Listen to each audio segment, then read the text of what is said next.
Transformation Tuesday. Today we have a question of how do we protect ourselves from other people's energy when we feel impacted, when we lose our center, when we lose our control. So today's question actually came up last Friday as I was doing an in-person event, and the topic of the workshop was the ways to raise our frequency and how to create the life that we want, whether it's manifestation, whether it's attraction. Someone asked, I guess this is off topic, but I get really, really impacted by other people, like especially when I'm working from home and then we have a team meeting and I'm really impacted after this team meeting. That whenever I interact with people from the team, I feel I'm out of place. I'm really tired. I'm drained. What do I do with that? And this person noticed, right, this great awareness that this doesn't happen when they're just working on their own. This happens when they're in this environment. So they feel really impacted by it. What do we do with that? Now, there was a previous video that will be linked below that talks about other people's energy and what do we do with that. Today, though, what I want to bring in after we do the breath, after we come into the body, coming to the present moment, is a really practical practice that you can do every day, that you can do, especially when you're coming into those situations where you feel that you're going to be impacted by others. So let us begin by taking a deep, glorious inhale in. Hold it at the top just for a few seconds and exhaling out through the mouth. Remembering that it's not possible to breathe deeply and overthink. So breathing in into the belly, into the chest, into the nose. Exhaling out, allowing yourself to be here now. This is really important when we're working with energy. This is really important when we're doing the practices like what we're about to do today, because if you are doing this, which I'm about to share, from this place of, I'm not safe and I got to protect myself and I got to fix this, and lack. In the present moment, there's no lack. So if you're operating in lack, you're in the mind, you're in the ego. So that's past, right? It's like, oh, I don't like these situations. I have to make sure that they don't repeat. Future, right? So past, future, jumping from one to the other. That's the mind. You want to come into the present moment. You want to come into centeredness. You want to come into having fun with this practice. You want to come into the energy of, it feels so good to be in my power. It feels so good to be in my alignment. It feels so good to feel sure. It feels so good to feel ease. This is the energy that you want to be creating these intentions from. Same event. Someone said that, one of the things that I've tried, because I said, well, what is your morning routine like that you're so off center? And they said one of the things that they tried was prayer. And I said, well, hold on, how do you pray? Because this is another really important one. I grew up Eastern Europe, that's, Orthodox Christian. And a lot of the churches, like the concepts of the church didn't make sense to me, in the sense that we are there, and this isn't just limited to Christianity, so many beliefs do this. Are you praying from a place of, I call forth that which the saint or angels or God represents, I call forth that within me? Or are you praying from this, I am so unworthy, beggar, like, please give this to me. I really need this. Please have mercy on me, who is so unworthy. That's coming from lack. That's coming from, I'm not good enough. That's not God energy. So which place are you praying from? And which place are you doing these practices from, like the ones that I'm about to share today? The one. All right. So once you got the clear why, the clear feeling of where are you coming from, right? We want to come from fun, from ease, from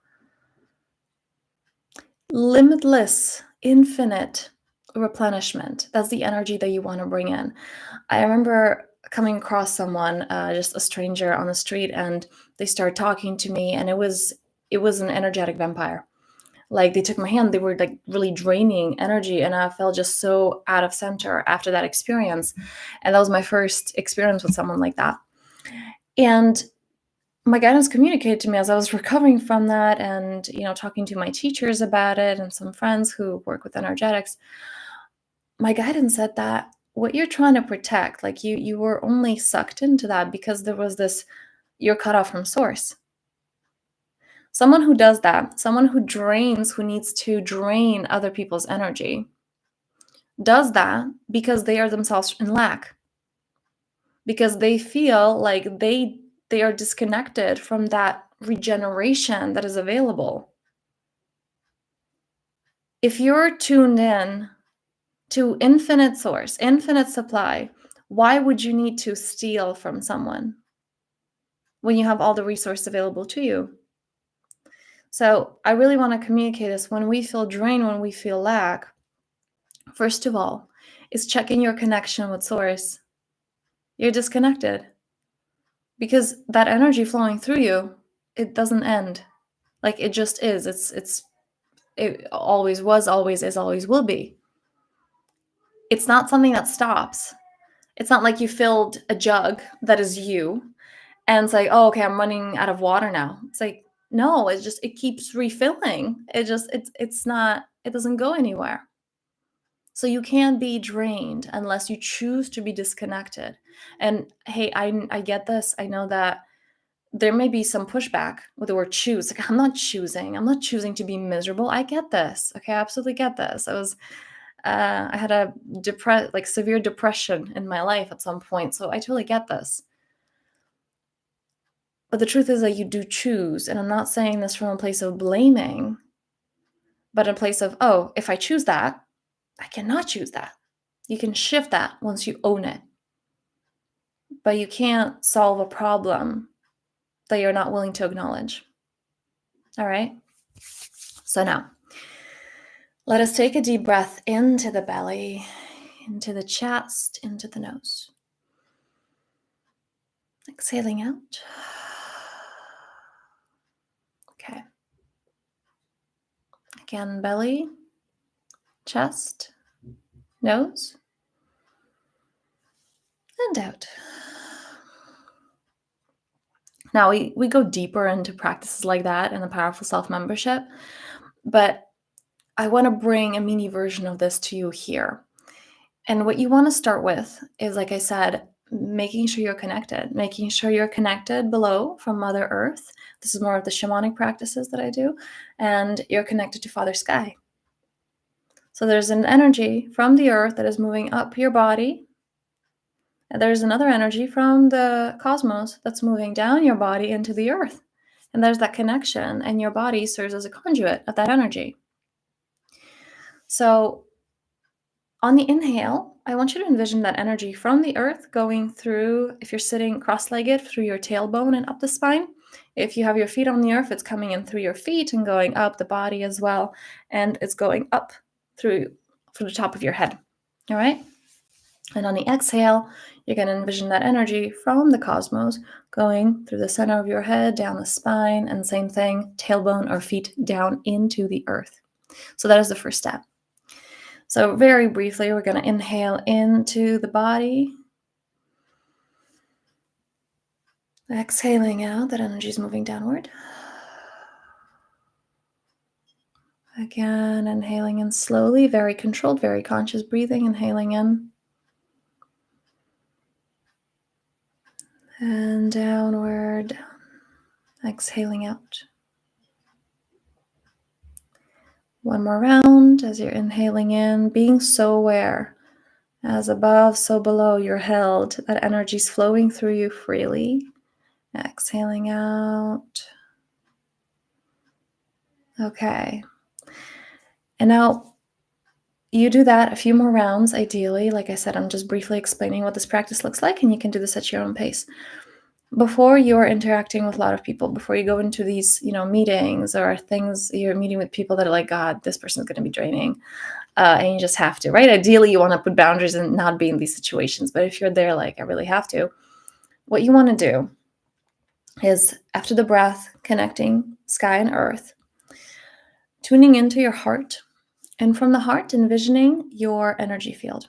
And it's expanding. So inhale in, you're inhaling into the heart. Exhaling out, you're extending that energy field. And it's moving very slowly, but just one step at a time, it's expanding. Inhaling into the heart and out, moving outward. And again into the heart and outward until you see a cocoon about arm's length in each direction. And this is your energy field.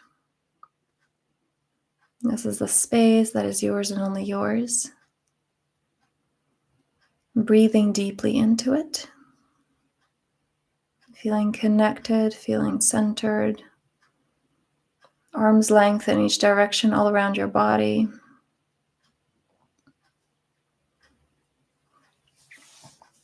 Okay. And now what I want you to see is that this energy field has mirrors that are turned outward. But it's like a double mirror. So there's a mirror on the side and there's a mirror on this side. Okay? So both sides are mirrors. Which means that whatever's being given to you, return to sender. And your energy that you're choosing to generate is being amplified because of the mirrors, right? Envision like this room, and then you have that mirror, and there's a mirror behind. So you see it's like an infinity, right? This infinite corridor.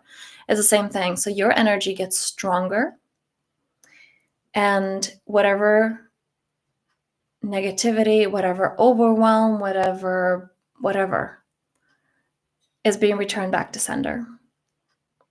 Okay, so you are not impacted by that. And I want you to inhale into that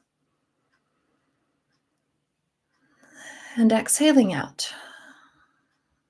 As you're focusing on your heart, I am strong. I am protected. I am here. I am divine. I am certain. I am clear. Inhaling deeply in. I am powerful.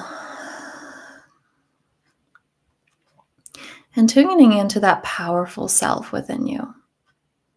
The self with a capital S. Not the ego, but this God life source consciousness within you. Tuning into that energy that you connected with at the beginning. That energy moving through your body. Endless, everlasting, unlimited. Inhaling into that. Exhaling out.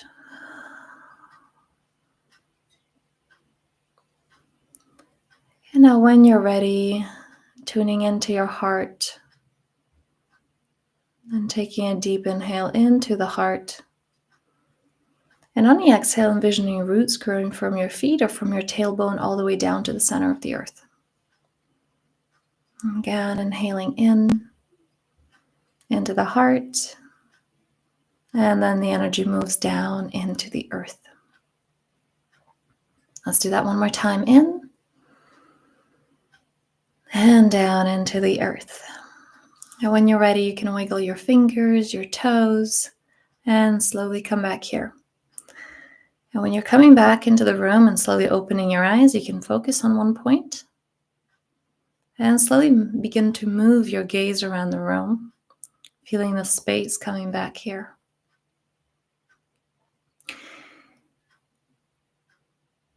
A lot of us feel disconnected because of that first part that we did. That connection isn't maintained. Because like taking a shower, right? Do you just take a shower once a year and think, I'm good?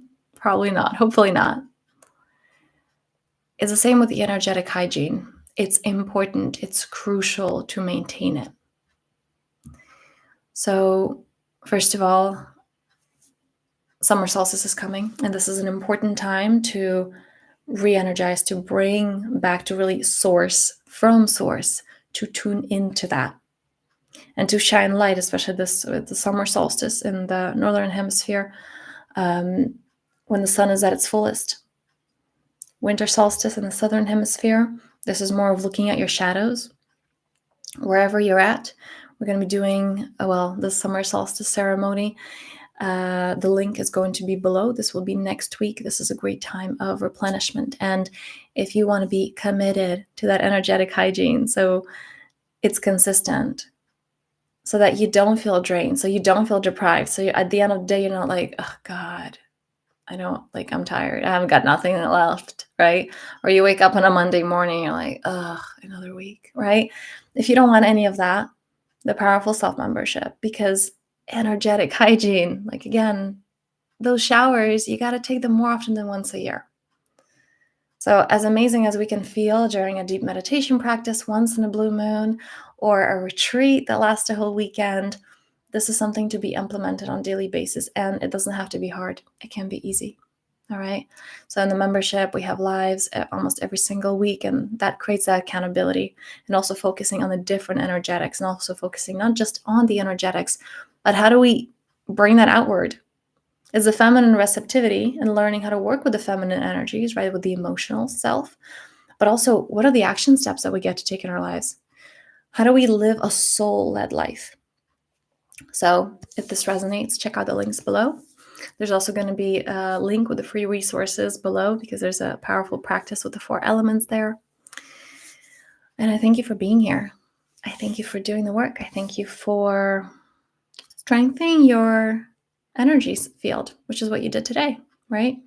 Because when you create from that place of centeredness, first of all, you give permission to others to do that by example, not by preaching, just by living it.